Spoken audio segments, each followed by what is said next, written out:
but I'd like to welcome everybody that has joined us today. I'm Ed Stone. I am the long-term care DI and annuity specialist here at First American. Very happy to have you join us on this, the third of our 4 Disability Income Awareness Month sessions that we're doing. We had an underwriter on last week talking about how to do good field underwriting. We'll have someone on next week from Peterson International, which is our specialty DI carrier. But I'm very happy today to introduce Vinny Saya from Mass Mutual, one of our main partners in the marketplace. Vinny is the regional director, sales guru, I don't know, whatever title he gives himself these days to make himself feel important like all of us. But Vinny is based up here in the Northeast and works very closely with the team at First American on strategizing, coming up with excellent ideas on markets and how to position yourself in this. So good morning, Vinny. Appreciate you joining us today. Morning. Very happy to be here, Ed. Thank you. Yeah. Mass Mutual has recently gone very heavily into the brokerage marketplace. It's very good to have a major player with fantastic credentials, et cetera, available on a much more widespread basis for working with our brokers, as opposed to, just being a career shop, which historically it's been geared more towards the Mass Mutual agents, which is understandable. But we're very excited the fact over the last year that your team has really been able to aggressively, proactively reach out to firms like First American and our team of advisors out there. Could you kind of give us some idea, an overview of the things that you guys have available right now in some of the markets that you're seeing your agents working in and around the country, and how you're able to support them? Absolutely. Thank you again, first of all, for the opportunity to speak today. Greatly appreciated, Ed and First American, and greatly appreciate all the attendees for being here today. Ed, is it okay if I start with what in the world is Mass Mutual doing in the brokerage space? Absolutely. Just to give everyone a sense as to what's going on. I get that question pretty regularly. Yep. What is Mass Mutual doing? So I'll just give you a quick 2-minute synopsis of what's occurred. So the genesis of what Mass Mutual is doing is the executive leadership team at the home office made a determination that they want to be number 1 in life and disability sales in the next 5 years. So they made that decision, and because of that decision, they realized they needed to break into new markets. So like Ed mentioned, when you think about Mass Mutual historically, we're a career agency shop. So what Mass Mutual did is they created a brand new company. So when you think of an insurance company, you think of the executive leadership team, you think of underwriting, you think of operations, you think of service, you think of sales, and you think of all the folks all in between. So think of that entire company and then basically double it. So our board of directors and CEO put aside $250 million with a B, $250 million for a new company under the Mass Mutual umbrella that solely and only works in the brokerage space. So very, very excited to be here, just because our sole proposition is we work with wonderful BGAs like Ed at First American, only in the brokerage space. So brand new company, completely separate and distinct from the career side of the house, completely separate and distinct. So just to touch on Ed's second question there, as far as markets go, that's a very, very important one. There's a lot we could say around that, frankly, but I'll mention a couple of quick high-level things. The first one, I think everyone knows this, so I'm going to give you a little bit of a different sales concept or idea related to this, but medical and dental is huge. Everyone knows this in the disability space. The medical and dental world is 50, 60, 65% of some firms' blocks of business. Very, very big part of the disability world. Those folks actively seek out this sort of coverage. So where I see opportunity in the medical and dental space, so you don't have to answer. I know it's tough sometimes to get participation in Zoom calls like this, but just think in the back of your head, what's the biggest hospital where you live? Just think, what's the biggest hospital where you live?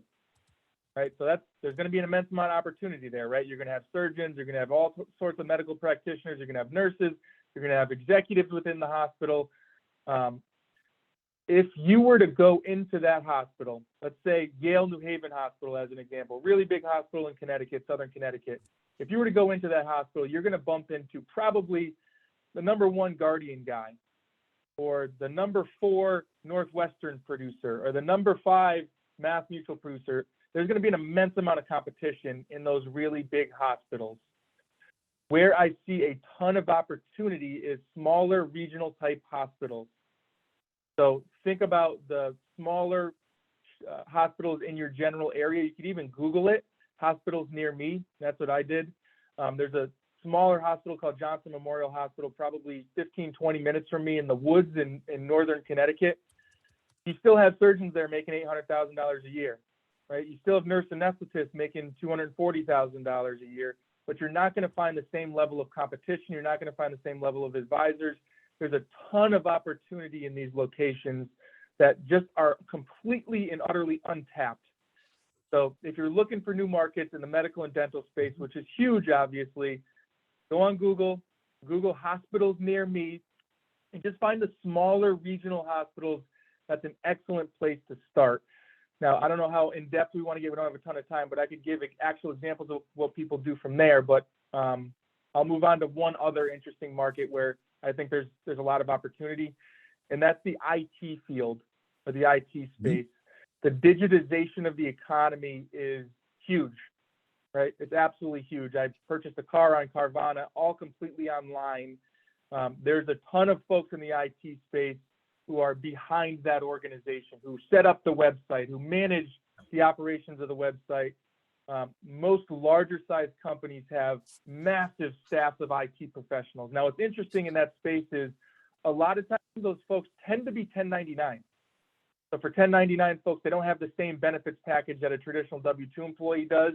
So that means there's opportunities. There's opportunities for life insurance, there's opportunities for disability insurance, there's opportunities for health insurance, everything under the sun, retirement plans, IRAs, et cetera, et cetera. So I see an immense opportunity there in the disability space because #1, they're highly educated, they're behind a desk, they have no manual labor, they have higher incomes, and they don't have the same benefits package.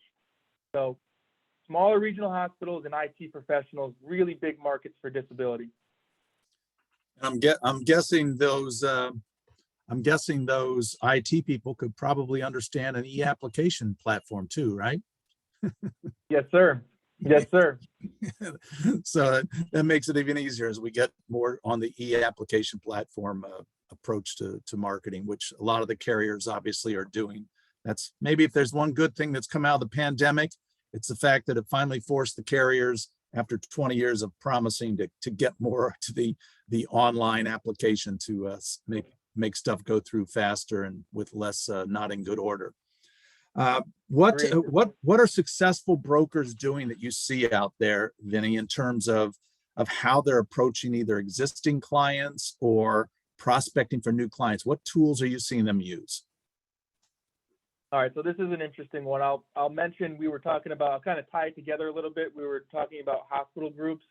Mm-hmm. The folks who I see as very successful in hospital groups, they position themselves as the verbiage that I see used a lot is the preferred provider of financial services within the organization. The preferred provider of financial services within the organization. So someone will have an in with the CEO, with the CFO, with the head of HR, in a residency program. That could be the chief resident. That's a good person to know because they tend to understand the whole dynamics of the residency program and grant you access or not within the program.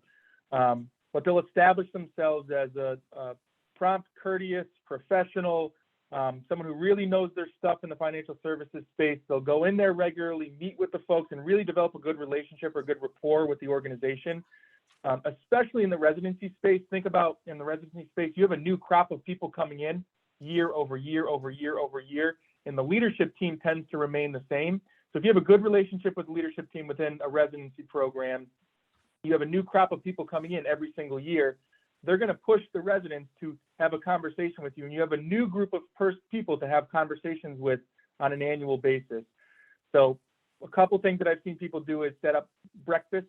So they'll have someone like myself come in and sponsor a breakfast for a bunch of residents, get to know all of them personally, have conversations with them more generally and broadly about whatever it is, malpractice insurance, about protecting their income, or whatever is important to them. That's what's very important, whatever is important to them. And you can really build a successful financial services practice just on one location. I have a ton of advisors who are the preferred provider of financial services within a smaller or medium-sized hospital, and that is all they do. And they are very, very successful folks.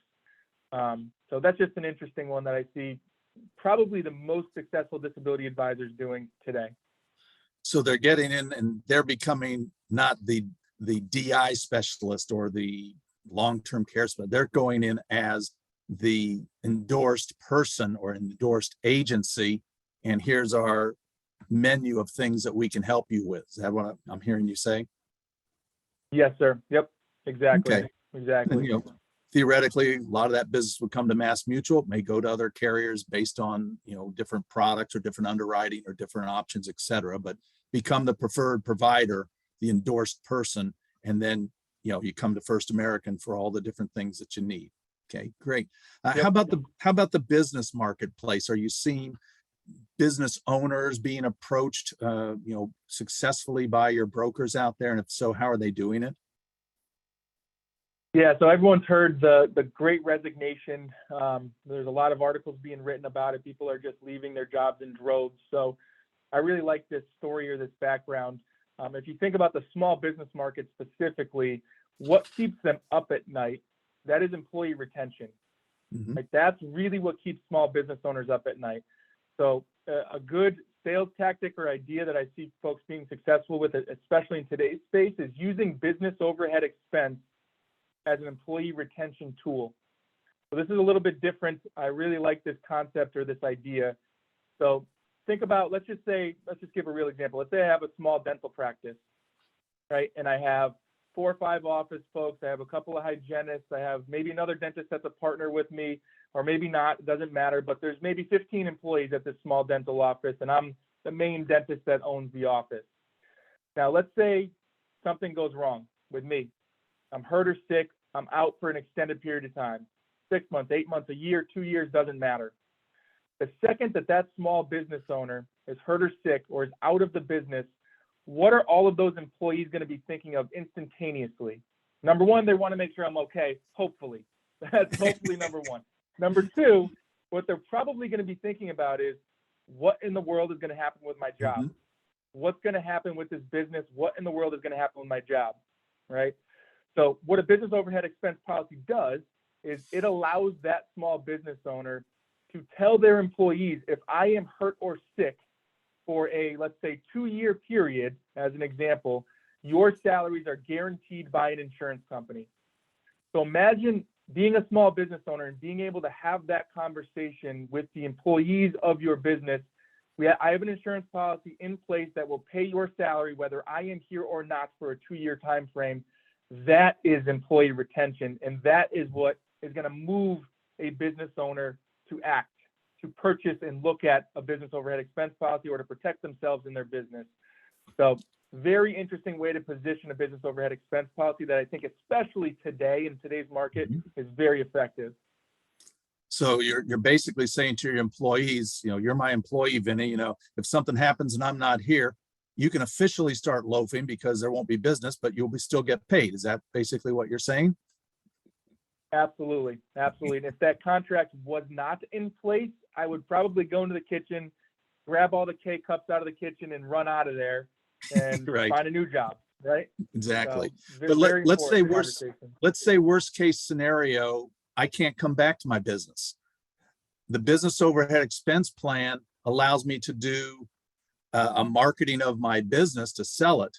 Would it make more sense for me to have a business that's open, at least has the appearance of business coming in, and I still have the same employees that made it successful? Isn't that another reason for me to buy a BOE policy? Yes. So most business overhead expense policies on the market, either within the base contract or as a rider, Mass Mutual is as a rider, they have an option where they can pay, like, let's use the dentist as an example, because that's what we were just discussing.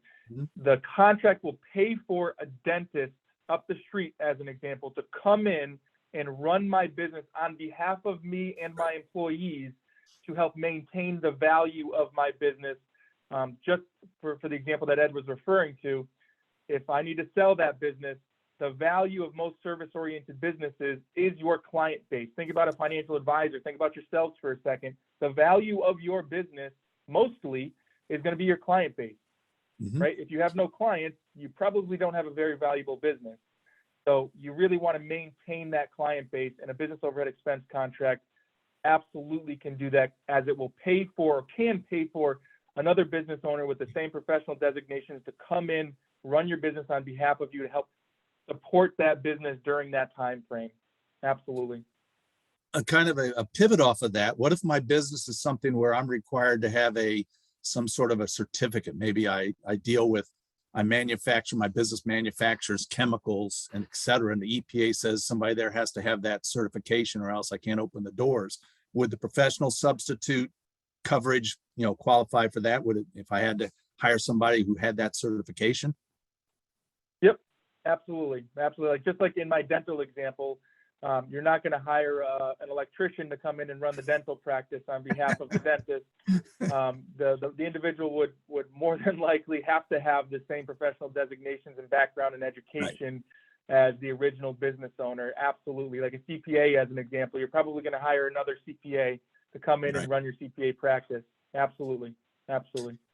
I was thinking about younger employees in these practices or businesses. One of the big things that a benefit that you look for when you find a new job is obviously a 401k. It seems to me that one of the markets that maybe we should talk about a little bit more with our audience today is making sure that the 401k is insured if I became unable to work. Could you talk a little bit about your Retire Guard program that you have at Mass? Absolutely. I love this conversation. So we were talking a lot about the medical and dental space. From a sales idea perspective, I think this is one of the best door openers for small medical and dental practices. So another thing that you can very easily Google, you have a small oral maxillofacial surgeon up the street from you with 10 employees, or you have a small surgical unit up the street from you with 25 employees, whatever it is. An excellent door opener, an excellent way into that business is through what Ed was referring to as MassMutual's Retire Guard. So very simply up front, what is it? What does it do? In one sentence, covers 100% of employee and employer qualified retirement contributions. So as an example, if I contribute $1,000 a month, MassMutual contributes $1,000 a month to my 401k. We can get a $2,000 a month Retire Guard policy so that if I am too sick or hurt to work, MassMutual makes those contributions to a trust for the benefit of Vinny at retirement. My name is not Jess, even though it says that on the screen there. So if you could tell a medical or dental professional that you can get them more coverage, even if they are maxed out with Guardian, Principal, MassMutual, Mutual of Omaha, doesn't make a difference as long as they're not overinsured. If you could tell a medical or dental professional you can get them more coverage, I promise you, you will get their attention. I promise you, you will get their attention. These folks actively seek out this sort of coverage. So the policy is over and above the regular issue and participation limits. That's what's important here. So I could make $500,000 a year as a surgeon. I could be completely maxed out with, let's say, whatever, $15,000 a month of individual disability benefits. But I could potentially still get Retire Guard over and above that amount. So again, if I'm a financial planner or financial advisor agent going in and having a conversation with that person, have you had the conversation around protecting your retirement contributions? Did you know you can probably get additional coverage even if you're currently maxed out? They're going to open the door. They're going to have a conversation with you. They're probably going to sit down with you. So definitely very, very good door opener. One of the elevator speeches or 2-second elevator speech that I've heard through the years on that concept is I'm talking to Vinny at a function, and I just say, hey, Vinny, do you have a 401k? He says, oh, yes. I'll ask him, who do you have it insured with? Then I'll just shut up. If you don't know about this, what are you going to say back? What's that client going to say back to you? What do you mean insured with? I've just opened up the conversation. Did you know that you can insure your 401k if you can't go to work? Folks, this particular one, whenever as a wholesaler, at the agency here, whenever I've mentioned this to an advisor out there, I'm going to say 9 out of 10 times the advisor has never heard of this. So if you want to differentiate your practice and prospect in the 401k marketplace, which is going to lead to all kinds of things, what Vinny just talked about, the Retire Guard, and other carriers have similar types of things. This protecting their 401k is really a major thing, because your biggest asset's not necessarily your house, it's your retirement program. And if you can't contribute to it and your employer isn't contributing because you're not there anymore, what a great way to have that conversation. The last one in our last couple of minutes, Vinny, that I want to talk about, to me, and I talk about this a lot, when I talk to advisors, is the easiest one to identify as a new prospect are the partnerships for disability buyout, disability buy sell. How are you as a regional wholesaler, how are you seeing agents open up these buy sell type of cases? Yeah, buy sell is not discussed or talked about anywhere near as much as it absolutely should. So I think the first place to start is if you've had the life insurance buy sell conversation with an existing business or with an existing client, that is probably the best place to start. We actually have a legal team, and I'm sure First American does as well, that can review those buy sell policies for you and let you know exactly what they say, if they're structured properly or not related to life insurance and disability insurance. So I think a very good place to start is if you've had conversations on the life insurance side of things specific to buy sell, it's a very easy transition to disability insurance. I would say as well that the legal realm, they tend to be more apt to have these conversations than other types of firms because they're just trained to understand this sort of stuff. So that's definitely a good market for buy sell opportunities. And they tend to be larger size premiums too. So they are absolutely worth your time. Yep. One of the ways I've seen advisors open that conversation, even with a new client, especially, as advisors, you're always looking to have new clients, new prospects, is by asking the two questions. One, do you have a buy sell agreement? Yeah, we do. It's life insurance. Appreciate it. Get out of my face. Great. What have you done about the disability clause in that buy sell agreement? You ask that simple question, and I know you don't want to, but just shut up for a minute, just be quiet. They're going to look at you and say, well, what do you mean? Are you seeing agents opening conversations like this? Oh, absolutely. Absolutely. I think that's the best way to do it because they're not going to have an answer. No one's going to have an answer. No one's going to know because they haven't reviewed it. Even law firms haven't looked at it or reviewed their own buy sell as it relates to disability insurance. I mean, it's very, very rare that a firm has had that conversation and understands exactly what their buy sell policy says related to life or disability insurance, but disability insurance to a greater degree, I think. Yep. It's the hidden liability that you just opened up their eyes to the fact that 10 years ago, you guys signed this buy sell agreement. You went and got life insurance. Great. But you also agreed to buy out each other if one of you can't work. See, disturbing the advisors is in the income protection field has always been, in the too many years I've done this, has always been, to me, the easiest way to open those conversations is by showing them something that's very disturbing. That's not selling, that's educating. And then you become a problem solver, not a policy peddler. Well, we're coming up on the end of our time, Vinny. Is there anything else about MassMutual and what you guys are doing in the marketplace that you would like to get across? Either some areas that you don't want to work in, that you don't want to have people wasting their time, et cetera, trying to get into if it's not a MassMutual marketplace. Is there anything like that you want to talk about? Yeah, plumbers, electricians, folks who have manual duties as a regular part of their occupation, Mass is just not competitive. Technically, we can write coverage on those sorts of folks, but there are other carriers out there in the market that want that sort of business and price their products more appropriately for those folks. Really, where the markets that you're probably used to working in, attorneys, actuaries, CPAs, medical, dental, highly educated behind a desk, no manual labor. One thing that I just wanted to mention as well, we're talking about marketing. This is a DI marketing hub specifically created for the brokerage space.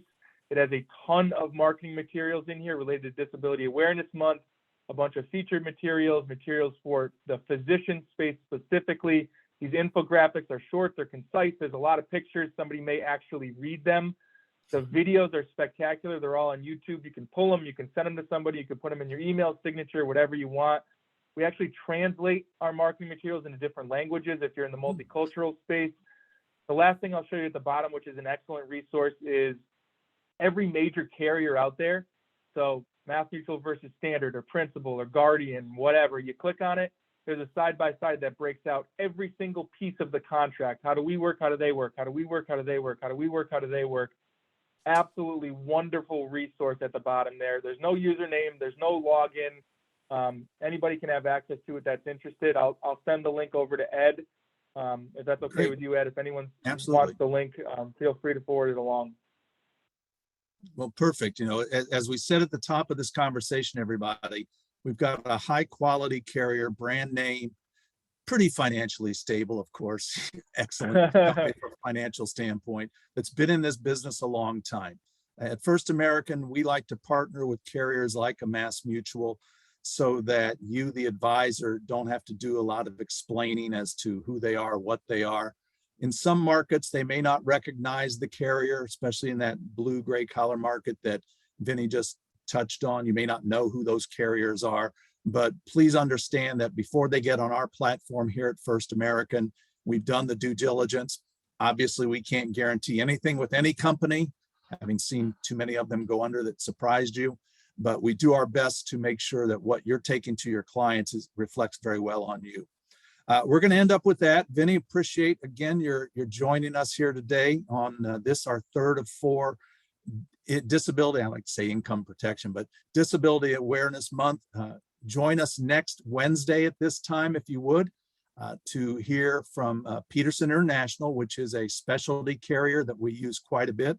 I'm getting a lot of inquiries on these types of unusual cases that you know, maybe that we max out with MassMutual and they still need more coverage.